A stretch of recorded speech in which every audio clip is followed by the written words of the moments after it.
Assalamualaikum warahmatullahi wabarakatuh. Apa kabar semuanya? Semoga kalian semua dalam keadaan sehat dan tetap semangat belajarnya. Nah, sebelum kita memulai pelajaran, alangkah baiknya kita berdoa terlebih dahulu. Berdoa dalam hati, mulai. Berdoa selesai. Nah, jangan lupa ya untuk mengisi terlebih dahulu absensinya pada e-learning. Nah, untuk pertemuan kali ini kita akan melanjutkan materi minggu kemarin tentang elastisitas. Ada yang masih ingat gak apa itu elastisitas? Elastisitas adalah perbandingan perubahan proporsional dari sebuah variabel dengan perubahan variabel lainnya. Elastisitas terbagi dua, ada elastisitas permintaan dan ada elastisitas penawaran. Elastisitas permintaan merupakan ukuran sejauh mana kepekaan atau tanggapan terhadap jumlah barang yang diminta akibat adanya perubahan harga, baik itu harga yang bersangkutan ataupun harga barang lain. Nah, yang kedua ada elastisitas penawaran. Elastisitas penawaran merupakan perbandingan seberapa besar jumlah barang yang ditawarkan akibat adanya perubahan harga. Nah, adapun untuk materi yang akan disampaikan pada pertemuan kali ini yaitu tentang struktur pasar.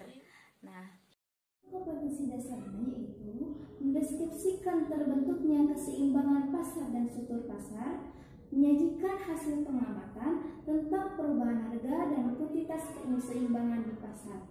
Adapun untuk tujuan pembelajarannya, di mana setelah mengikuti proses pembelajaran ini, siswa diharapkan dapat menjelaskan pengertian pasar serta peran pasar dalam perekonomian Indonesia, kemudian menyebutkan macam-macam pasar, menjelaskan pengertian struktur pasar, menyebutkan bentuk-bentuk struktur pasar, dan yang terakhir adalah menjelaskan peran iptek terhadap perubahan jenis dan struktur pasar. Nah, untuk yang ada maksud materi akan sampaikannya, yaitu yang pertama itu tentang pengertian pasar dan peran pasar dalam perekonomian Indonesia, macam-macam pasar, menjelaskan pengertian struktur pasar, dan yang ketiga itu adalah bentuk-bentuk struktur pasar, dan yang keempat adalah peran iptek terhadap perubahan jenis dan struktur pasar. Nah, yang pertama kita akan membahas tentang pengertian pasar. Pasar secara sempit merupakan tempat bertemunya penjual dan pembeli untuk melakukan transaksi jual beli terhadap barang atau jasa. Berdasarkan jenis barang yang diperjualbelikan, pasar dapat dibedakan atas dua jenis, yaitu pasar barang konsumsi dan pasar faktor produksi. Pasar faktor produksi merupakan segala sesuatu yang dibutuhkan oleh produsen sebagai input untuk memproduksi barang yang siap pakai.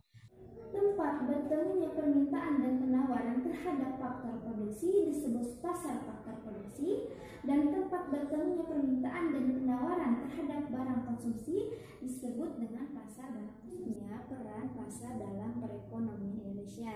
Nah, yang pertama itu sebagai sarana distribusi, yang kedua sebagai sarana pembentuk harga, dan yang ketiga sebagai sarana informasi. Nah, peran pasar dalam perekonomian sebagai sarana distribusi berfungsi memperlancar proses penyaluran barang atau jasa dari produsen ke konsumen, dari mulai bahan baku, kemudian oleh pemasok diberikan ke produsen untuk diproduksi menjadi barang jadi, kemudian disalurkan oleh distribusi kepada konsumen, yang mana distribusi ini adalah perantara antara produsen dengan konsumen. Nah, kemudian barang tersebut akan diperjualbelikan di dalam pasar. Nah, bagi konsumen yang membutuhkan barang tersebut akan membelinya di pasar. Nah, kemudian yang kedua itu ada peran pasar sebagai sarana pembentuk harga. Nah, pembeli yang membutuhkan barang atau jasa akan berusaha menawar harga barang yang ditawarkan oleh penjualnya. Nah, sehingga terjadilah proses tawar-menawar di antara kedua belah pihak tersebut. Nah, setelah terjadi kesepakatan antara kedua belah pihak, maka disitulah terbentuklah suatu harga. Dan yang ketiga itu pasar sebagai sarana promosi. Nah, pasar menjadi tempat memperkenalkan dan menginformasikan suatu barang atau jasa tentang manfaatnya, keunggulannya, kekhasannya pada konsumen. Nah, selanjutnya ya, jenis-jenis pasar atau macam-macam pasar itu, yang pertama itu pasar berdasarkan sifat dan waktu kegiatannya. Nah, pasar berdasarkan sifat dan waktu kegiatannya itu ada pasar harian, pasar mingguan, pasar tahunan, dan pasar temporer. Pasar harian merupakan pasar yang kegiatannya dilakukan setiap hari, misalnya pasar Tanah Abang. Dan yang kedua itu ada pasar mingguan. Pasar mingguan merupakan pasar yang kegiatannya hanya terjadi sekali dalam seminggu. Nah, selanjutnya ada pasar tahunan. Pasar tahunan merupakan pasar yang kegiatannya hanya terjadi sekali dalam setahun. Contohnya pasar raya Jakarta. Dan yang keempat ada pasar temporer, yang mana pasar temporer ini merupakan pasar yang kegiatannya hanya pada waktu tertentu, seperti pasar Bajar Murah. Nah, yang selanjutnya pasar berdasarkan bentuk dan kegiatannya. Nah, pasar ini dapat dikenali dengan melihat wujudnya. Nah, yang pertama itu ada pasar konkret, dan yang kedua ada pasar abstrak. Pasar konkret atau pasar nyata, di mana pasar ini terjadi hubungan langsung antara penjual dan pembeli. Contohnya itu seperti pasar tradisional dan swalayan.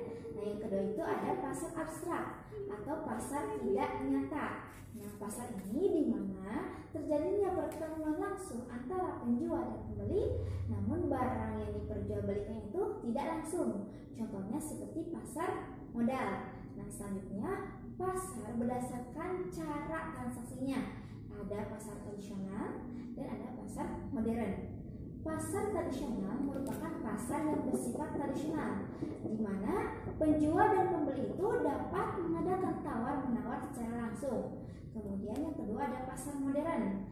Nah, pasar modern ini pasar yang bersifat modern, di mana barang-barang yang diperjualbelikan itu dengan harga yang pas dan layanan juga sendiri, yang seperti hanya mall, Asia Pasar. Nah, selanjutnya ada pasar berdasarkan keleluasaan distribusi.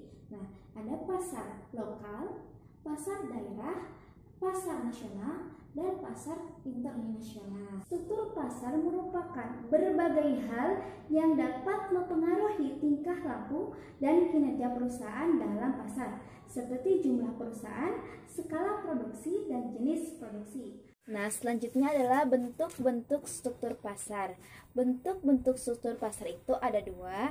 Yang pertama itu ada pasar persaingan sempurna, dan yang kedua itu ada pasar persaingan tidak sempurna.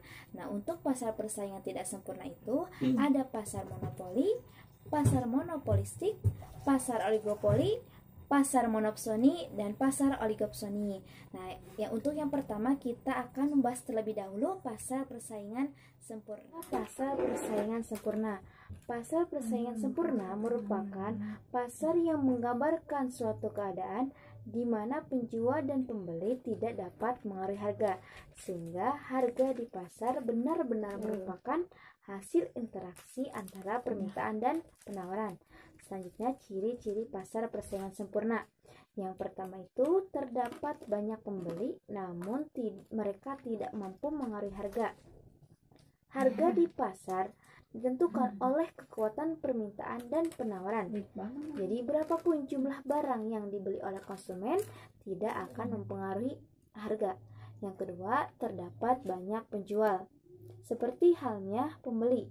Penjual di pasar ini tidak mempunyai kekuatan untuk mengaruhi harga, dan biasanya penjual merupakan perusahaan-perusahaan kecil.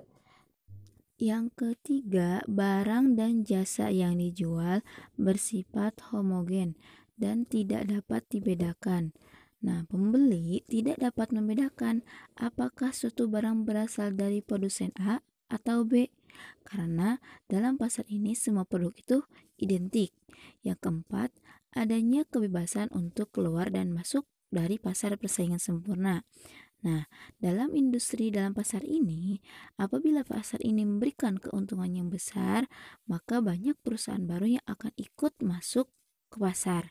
Begitupun sebaliknya, apabila pasar ini tidak memberikan keuntungan yang besar, maka akan ada perusahaan yang keluar dari pasar ini. Jadi tidak ada hambatan bagi setiap perusahaan untuk masuk dan keluar pasar. Yang kelima, adanya kebebasan untuk mengambil keputusan. Selanjutnya, kelebihan pasar persaingan yang sempurna. Yang pertama itu, pembeli dapat bebas memilih produk. Yang kedua, tidak terdapat hambatan dalam mobilitas berbagai macam sumber ekonomi dari suatu usaha ke usaha lainnya. Yang ketiga, dapat memaksimalkan efisiensi. Dan yang keempat, bebas memilih dan bertindak. Selanjutnya adalah kelemahan pasar persaingan sempurna.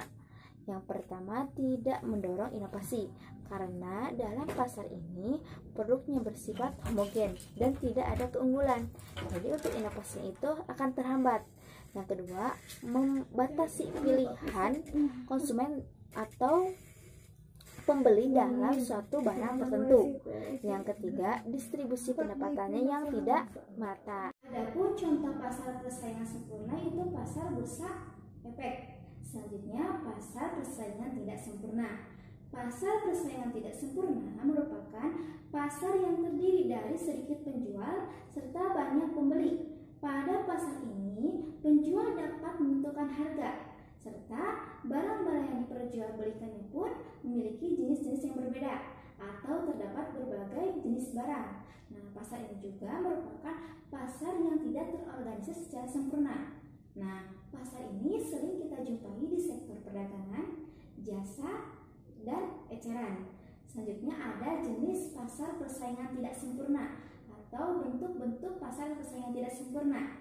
Yang pertama itu ada pasar monopoli, pasar monopolistik, pasar oligopoli, pasar monopsoni, dan pasar oligopsoni. Pertama adalah pasar monopoli.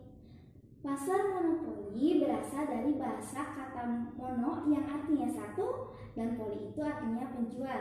Jadi pasar monopoli merupakan suatu bentuk pasar di mana dikuasai oleh satu pihak yang memiliki kuasa lebih ataupun suatu bentuk atau jenis pasar yang hanya terdapat satu kekuatan atau satu penjual.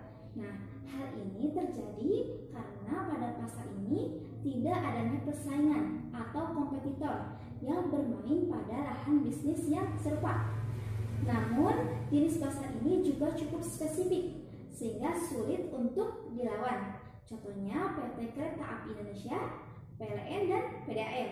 Nah, adapun ciri-ciri pasar monopoli, yang pertama itu hanya terdapat satu penjual. Dan yang kedua, penjual lain tidak dapat menyaingi dagangannya. Yang ketiga, pedagang lain tidak dapat masuk atau adanya hambatan masuk ke dalam pasar ini.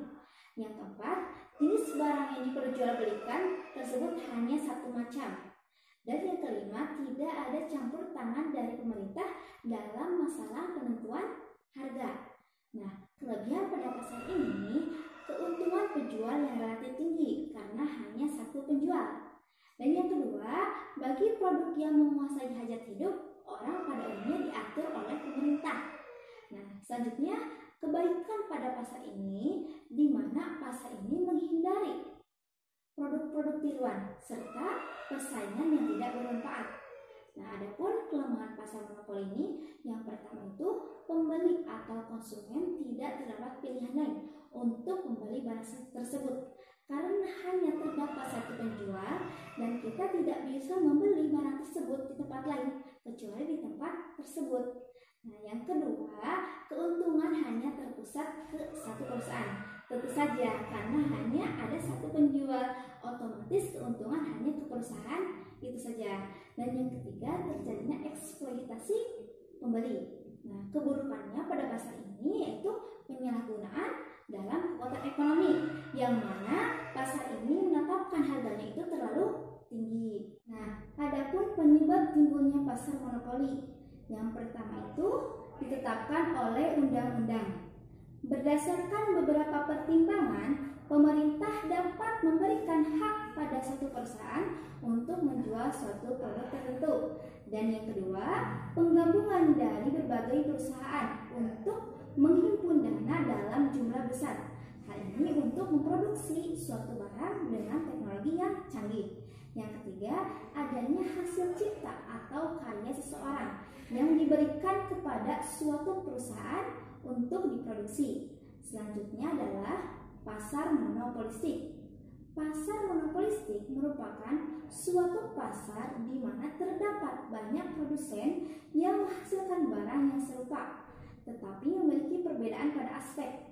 Dibandingkan dengan pasar monopoli, pasar monopolistik adalah suatu pasar di mana terdapat beberapa perusahaan yang berhadapan dengan banyak konsumen. Contohnya pasar sepeda motor di Indonesia. Adapun ciri-ciri pasar monopolistik, yang pertama itu terdapat banyak penjual, namun jumlah produsen atau penjual ini tidak sebanyak pada pasar persaingan sempurna. Nah, pada pasar persaingan monopolistik ini tidak ada satu produsen yang mempunyai skala produksi. Yang kedua, barang yang dihasilkannya itu sejenis, namun coraknya berbeda. Contohnya seperti sabun, minyak goreng, dan lain-lain. Nah, hal inilah yang membedakan antara pasar persaingan sempurna dan pasar monopolistik, di mana pasar monopolistik ini barang yang dihasilkannya itu dapat dibedakan antara produsen satu dengan produsen lainnya. Yang ketiga, penjual dapat dengan mudah menawarkan barangnya di pasar. Yang keempat, penjual memiliki sedikit kekuatan dalam memengaruhi dan menentukan harga. Yang kelima, adanya peluang guna bersaing dalam keanekaragaman jenis barang yang dijual di pasar. Selanjutnya, kelebihan pasar persaingan monopolistik. Yang pertama itu, penjual tidak sebanyak seperti pasar persaingan sempurna. Yang kedua, produsen akan terpicu untuk berkreativitas. Dan yang ketiga, produsen atau konsumen tidak mudah untuk berpindah dari produk satu ke produk yang lainnya. Nah, kelebihan pasar ini di mana dalam pasar ini meskipun barang yang diperdagangkan berbeda, tetapi memiliki fungsi yang sama. Perbedaannya hanya menyangkut kualitas, harga atau pelayanan.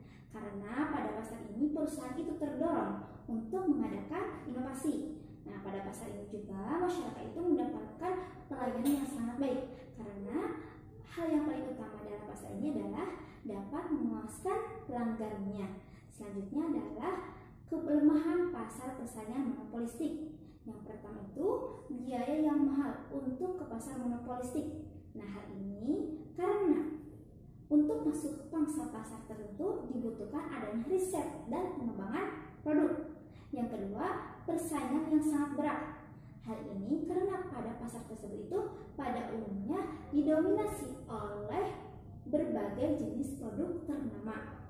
Nah, keburukan pasar ini di mana persaingan itu sangat tajam serta perusahaan harus mengeluarkan biaya promosi yang sangat mahal. Hal ini mendorong harga pada pasar ini berada di tingkat yang tinggi. Selanjutnya adalah pasar oligopoli. Pasar oligopoli merupakan pasar yang terdiri dari beberapa penjual yang menjual suatu barang tertentu, sehingga penjual yang satu dengan penjual yang lainnya dapat mempengaruhi harga. Ataupun suatu pasar di mana penawaran satu jenis barang itu dikuasai oleh beberapa perusahaan. Nah, jumlah perusahaan oligopoli ini pada umumnya itu lebih dari 2, tetapi kurang dari 10. Contoh dari pasar ini adalah industri telekomunikasi, kemudian pasar semen yang mana dipasok oleh perusahaan Semen Indosemen, kemudian Holcim Indonesia, dan Semen Gresik. Nah, selanjutnya ciri-ciri pasar oligopoli. Yang pertama itu hanya terdapat sedikit penjual saja. Yang kedua, produk-produknya itu berstandar. Nah, yang ketiga, kemungkinan terdapat penjual lain untuk masuk ke pasar karena masih terbuka. Dan yang keempat, adanya peran iklan yang sangat besar dalam penjualan produk tersebut. Adanya peran iklan yang sangat besar dalam penjualan produk tersebut karena iklan pada pasar ini dijadikan senjata untuk menyaingi perusahaan-perusahaan lain. Selanjutnya, kelebihan pasar oligopoli. Yang pertama itu barang yang dihasilkan memiliki beragam corak. Yang kedua, efisiensi di dalam menggunakan sumber daya pengembangan teknologi.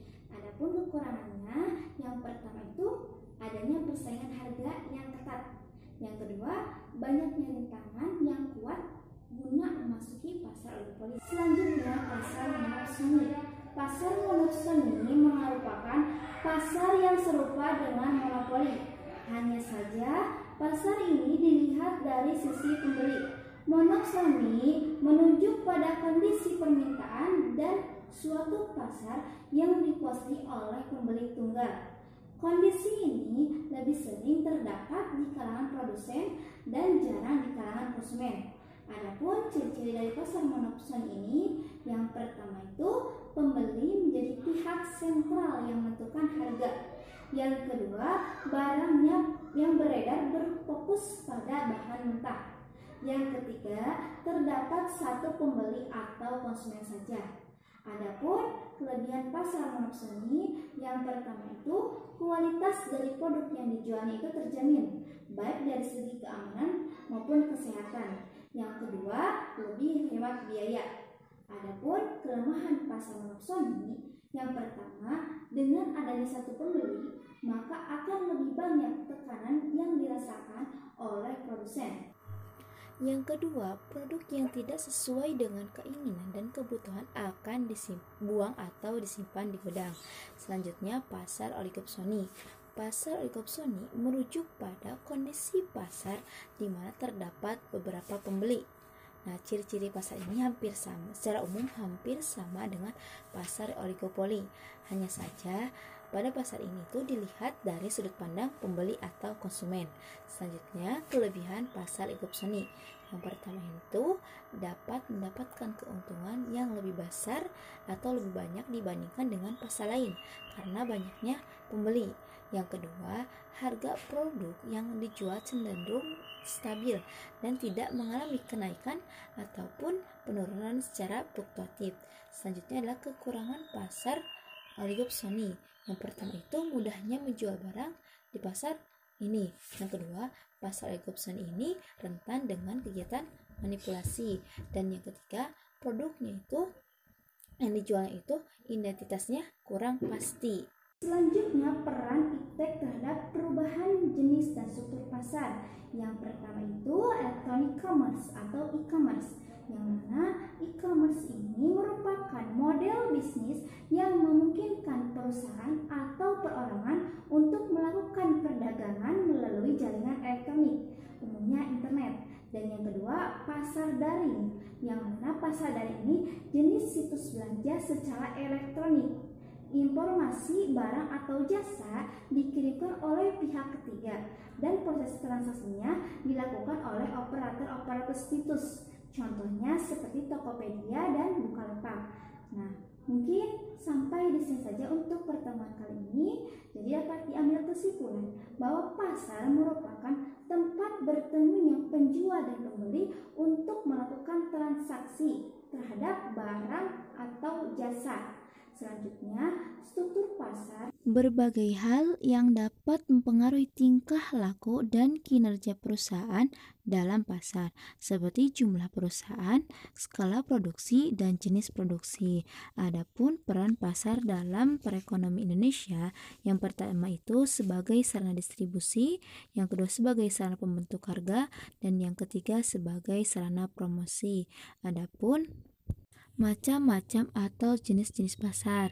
Yang pertama ada pasar berdasarkan sifat dan waktu kegiatannya, yaitu pasar harian, pasar mingguan, dan pasar tahunan dan pasar temporer. Selanjutnya pasar berdasarkan bentuk dan kegiatannya, ada pasar konkret dan ada pasar abstrak. Selanjutnya pasar berdasarkan cara transaksinya, ada pasar tradisional dan pasar modern. Kemudian pasar berdasarkan keleluasaan distribusi, ada pasar lokal, pasar daerah, pasar nasional, dan pasar internasional. Adapun macam-macam atau bentuk struktur pasar itu ada pasar persaingan sempurna dan pasar persaingan tidak sempurna. Untuk pasar persaingan tidak sempurna itu ada pasar monopoli, pasar monopolistik, pasar oligopoli, pasar monopsoni, dan pasar oligopsoni. Nah, cukup sekian untuk pertemuan kali ini. Jangan lupa untuk mengerjakan tugasnya dan tetap semangat belajarnya. Sampai bertemu di minggu yang akan datang. Terima kasih. Wassalamualaikum warahmatullahi wabarakatuh.